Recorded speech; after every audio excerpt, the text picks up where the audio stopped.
Mobile official না unofficial এটা কিভাবে চিনবেন? আসসালামু আলাইকুম বন্ধুরা। দেখুন আপনারা শখ করে একটা মোবাইল কিনেন। সেই মোবাইলটি অবশ্যই আপনারা চান যে অফিসিয়াল মোবাইলটা কেনার জন্য। আর আপনারা অনেকেই কিন্তু জানেন না কিভাবে দেখবেন যে আপনার এই যে মোবাইলটি কিনতেছেন সেই মোবাইল অফিসিয়াল না আনঅফিসিয়াল। তাই এই ভিডিওটিতে আমি আপনাদের দেখাতে চলেছি কিভাবে আপনারা খুব সহজে জানতে পারবেন আপনার যে মোবাইলটি কিনতেছেন বা আপনার হাতে থাকা যে মোবাইলটি আছে সেটা অফিসিয়াল মোবাইল না আনঅফিসিয়াল মোবাইল। তো মূল ভিডিওতে যাওয়ার আগে ছোট্ট একটা রিকোয়েস্ট করব, ভিডিওটিতে লাইক দিয়ে দিবেন আর ভিডিওটি শেয়ার করে রাখবেন, কারণ আপনার শেয়ারের মাধ্যমে অনেকেই উপকৃত হতে পারে। তো সেজন্য আপনারা যে কাজটি করবেন, আপনার ফোন অফিসিয়াল না আনঅফিসিয়াল এটা দেখার জন্য সর্বপ্রথম যে কাজটি করবেন, এখান থেকে মোবাইলের সেটিংসটি ওপেন করে নেবেন। আমি এখান থেকে মোবাইলের সেটিংসটি ওপেন করে নিচ্ছি। মোবাইলের সেটিংস ওপেন করে নিলে এরকম ইন্টারফেসে নিয়ে আসবে। আপনারা একেবারে নিচের দিকে এখানে আসলে অ্যাবাউট ফোন অপশন দেখতে পাবেন। আপনার মোবাইলের নিচের দিকে অ্যাবাউট ফোন থাকতে পারে অথবা উপরের দিকে অ্যাবাউট ফোন থাকতে পারে। যেখানে থাকে অ্যাবাউট ফোন, এই অ্যাবাউট ফোনটি ওপেন করবেন। অ্যাবাউট ফোন ওপেন করার পর একটু স্ক্রল করে নিচের দিকে যদি আসেন, তাহলে এখানে আপনারা দেখতে পাবেন IMEI নম্বর।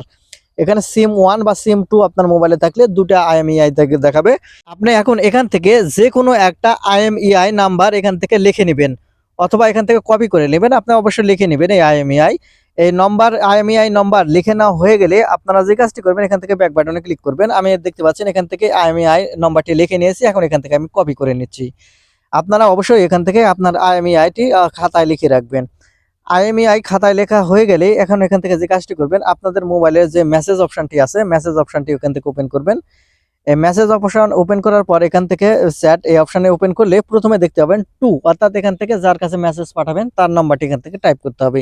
এখন এখানে কোন নাম্বার টাইপ করতে হবে সেটা আমি এখান থেকে বলে দিচ্ছি। এখান থেকে আপনারা টাইপ করবেন 16002। দেখতে পাচ্ছেন এখানে আমি দেখিয়ে দিচ্ছি। এখান থেকে 16002 এই নম্বরে এই মেসেজটি পাঠাতে হবে। এখান থেকে 16002 দেওয়া হয়ে গেলে এখান থেকে সিম সিলেক্ট করবেন।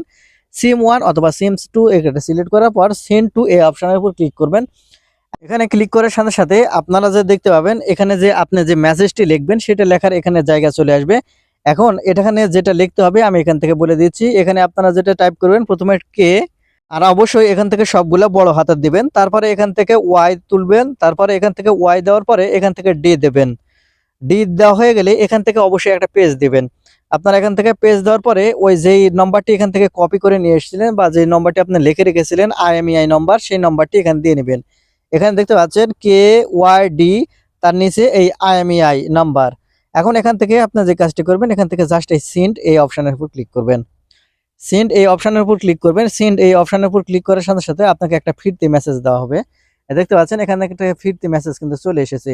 আর এখান থেকে দেখাচ্ছে যে আমার এই মোবাইলটা এই রেজিস্ট্রেশন করা নাই, অর্থাৎ এখান থেকে আনঅফিসিয়াল মোবাইল। আপনারা দেখতে পাচ্ছেন এরকম যদি লেখা থাকে বিআরটি নিবন্ধন করা নাই, তাহলে বুঝবেন যে এখান থেকে আনঅফিসিয়াল মোবাইল। আমার মোবাইলটি এটা দেখতে পাচ্ছেন এটা কিন্তু আনঅফিসিয়াল মোবাইল, সেটাই এখানে দেখাচ্ছে। আর আরেকটি কথা মনে রাখবেন, এখানে আপনার মোবাইলে টাকা থাকতে হবে, তাহলে কিন্তু এই ফিরতি মেসেজ আসবে।